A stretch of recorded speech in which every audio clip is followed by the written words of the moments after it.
Friends ನಮಸ್ತೆ ಎಲ್ಲರಿಗೂ. ನಾನು 2 ರೀತಿಯ ಸಾಲಡ್ಗಳನ್ನು ಮಾಡುವುದನ್ನು ತಿಳಿಸ್ಕೊಡ್ತಾ ಇದ್ದೀನಿ. ಇದು ತುಂಬ ಆರೋಗ್ಯಕ್ಕೆ ಹೆಲ್ದಿ ಆ್ಯಂಡ್ ಈಸಿ ಆ್ಯಂಡ್ ಟೇಸ್ಟಿಯಾಗಿ ಮಾಡ್ಬೋದು. ಹಾಗೆ ಬೇಕ್ರಿ ಐಟಮ್ಸ್ಗಳನ್ನು ತಿನ್ನೋ ಬದಲು ಈ ರೀತಿಯಾಗಿ ಹೆಲ್ದಿ ಫುಡ್ಗಳನ್ನು ತಿನ್ನೋದ್ರಿಂದ ಆರೋಗ್ಯಕ್ಕೆ ಒಳ್ಳೆಯದಾಗುತ್ತೆ.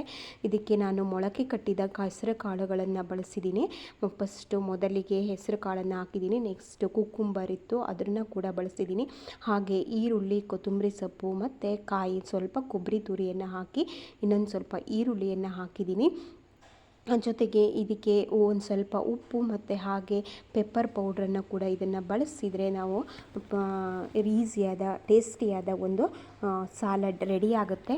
ಅಷ್ಟೇ ಅಲ್ಲ, ಇದನ್ನು ಸ್ನ್ಯಾಕ್ಸ್ ಟೈಮಲ್ಲಿ, ಈವ್ನಿಂಗ್ ಸಂಜೆ ಟೈಮಲ್ಲಿ ಕೂಡ ತಿನ್ಬೋದು. ತುಂಬ ಹಸಿವಾದಾಗ ಈ ರೀತಿಯಾಗಿ ಮಾಡ್ಕೊಂಡು ತಿಂದರೆ ಹೆಲ್ತಿಯಾಗಿ ಆರೋಗ್ಯ ಚೆನ್ನಾಗಿರುತ್ತೆ. ಆ ಬೇಕ್ರಿ ಐಟಮ್ಸ್ಗಳನ್ನು ತಿನ್ನೋದ್ರಿಂದ ಕೊಬ್ಬು, ಫ್ಯಾಟ್ ಜಾಸ್ತಿ ಆಗುತ್ತೆ. ಅಷ್ಟೇ ಅಲ್ಲದೆ ಆ್ಯಸಿಡಿಟಿ ಉಂಟಾಗುತ್ತೆ ಮತ್ತು ಬೇರೆ ರೀತಿಯ ಪ್ರಾಬ್ಲಮ್ಗಳು ಸ್ಟಾರ್ಟ್ ಆಗುತ್ತೆ. ಅದೆಲ್ಲದಕ್ಕಿಂತ ಈ ರೀತಿಯ ಫುಡ್ಡುಗಳನ್ನು ಮಾಡಿಕೊಂಡು ನಾವು ಈಸಿಯಾಗಿ ತಿನ್ಬೋದು. ಹೀಗೆ ಈ ರೀತಿಯಾಗಿ ಲಾಸ್ಟಿಗೆ ಅದಕ್ಕೊಂದು ಸ್ವಲ್ಪ ನಿಂಬೆಹಣ್ಣನ್ನು ಏನು ಮಾಡಬೇಕು, ಲೆಮನನ್ನು ಆ್ಯಡ್ ಮಾಡಬೇಕು. ಟೇಸ್ಟ್ ಸಖತ್ತಾಗಿ ಬರುತ್ತೆ. ಈ ರೀತಿಯಾಗಿ ನಾವು ತಿನ್ಬೋದು. ಇದಲ್ಲದೆ ಇನ್ನೊಂದು ಕೂಡ ಸಾಲಡನ್ನು ನಾನು ಹೇಳ್ಕೊಡ್ತಿದ್ದೀನಿ. ಅದನ್ನು ಮಾಡುವುದು ಹೇಗೇನೆಂದರೆ, ಇದರಲ್ಲಿ ಕ್ಯಾರೆಟನ್ನು ಬಳಸಿ ನೀವೆಲ್ಲ ಮಾಡ್ತಾ ಇರ್ತೀರ ಕೋಸಂಬರಿಯನ್ನು, ಆ ರೀತಿಯೇ. ಆದರೆ ಇದರಲ್ಲಿ ಒಂದು ಐಟಮ್ಸನ್ನು ಆ್ಯಡ್ ಮಾಡಿದ್ದೀನಿ. ಅದರಿಂದ ತುಂಬ ಟೇಸ್ಟ್ ಬರುತ್ತೆ. ಆದರೆ ನೀವು ಇದೇ ರೀತಿಯೇ ಮಾಡ್ತಾ ಇರ್ತೀರ, ಕೋಸಂಬರಿಗೆ ಏನೇನು ಬೇಕೆಲ್ಲ ರೀತಿ ಹಾಕ್ತಾ ಇರ್ತೀರ.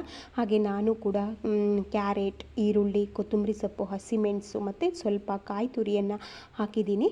ಅಷ್ಟೇ ಅಲ್ಲದೆ ನಾನು ಒಂದು ಪ್ಯಾನಿಗೆ ಸ್ವಲ್ಪ ಎಣ್ಣೆಯನ್ನು ಹಾಕಿ ಅದಕ್ಕೆ ಒಂದು ಅರ್ಧ ಅಥವಾ 1/4 ಟೀ ಸ್ಪೂನಷ್ಟು, 1 ಟೀ ಸ್ಪೂನಷ್ಟು ಸ್ವಲ್ಪ ಉದ್ದಿನ ಬೇಳೆ ಅಂತ ಬರುತ್ತಲ್ಲ, ಅದನ್ನು ಹಾಕಿ ಸ್ವಲ್ಪ ಫ್ರೈ ಮಾಡಿಬಿಟ್ಟು ಒಂದು ಸ್ವಲ್ಪ ಬ್ರೌನ್ ಕಲರ್ ಬರಬೇಕು.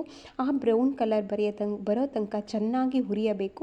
ಆಮೇಲೆ ಅದನ್ನು ನಾವು ಏನು ಮಾಡಬೇಕು, ಅದಕ್ಕೆ ಆ್ಯಡ್ ಮಾಡಬೇಕು, ಸೇರಿಸ್ಬೇಕು. ಸಖತ್ತು ಟೇಸ್ಟ್ ಕೊಡುತ್ತೆ. ತಿನ್ನೋಕ್ಕೂ ತುಂಬ ಕರುಮ್ ಅನ್ನೋ ಟೇಸ್ಟ್ ಬರ್ತಾ ಇರುತ್ತೆ.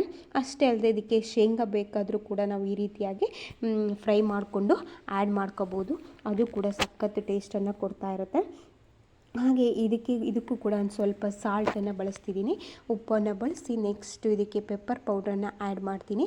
ಚೂರು ನಿಂಬೆಹಣ್ಣು ಕೂಡ ಇದಕ್ಕೆ ಆ್ಯಡ್ ಮಾಡ್ಕೋಬೋದು. ನಾನಿಲ್ಲಿ ಮಾಡಿಲ್ಲ, ಬೇಕಾದರೆ ಇಷ್ಟ ಆದರೆ ಮಾಡ್ಕೋಬೋದು. Thank you. ಇಷ್ಟ ಆದರೆ ಶೇರ್ ಮಾಡಿ, ಲೈಕ್ ಮಾಡಿ.